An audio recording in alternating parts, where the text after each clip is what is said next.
So this week in chapter 12, we're talking about employment discipline. Now, if you've ever been employed at a company, you know that discipline at the workplace can happen in several different forms. So discipline can be verbal. It can be a supervisor telling an employee to come to work on time, for example, or telling an employee not to come to work dressed a certain way, maybe not wearing jeans. It can be something that's in writing. So it could be a verbal form of discipline, could be written discipline in writing, could be something like a work plan where we create a plan to really help an employee be successful.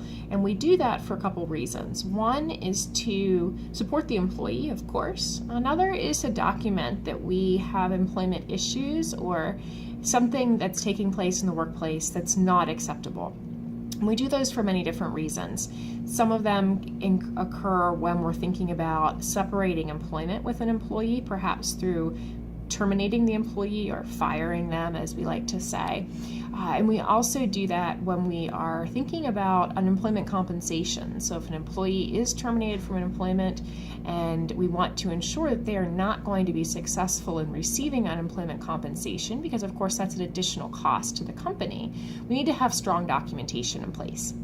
But going back a few steps, we want to make sure any type of documentation with employees meets a couple standards. One, it has to be factual. So we need to ensure that what we're saying an employee has done is actually something that they did or didn't do, if the issue is with negligence or something pertaining to what an employee is not doing. We also need to ensure that the information is supported by witnesses if possible. So that's a really important thing to consider.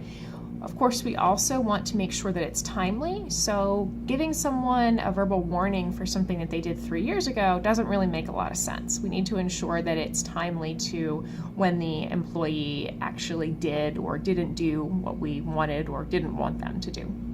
Okay, so we're going to be talking a lot about discipline this week and really looking at what makes successful discipline occur and what are some factors that make it not go the way we planned.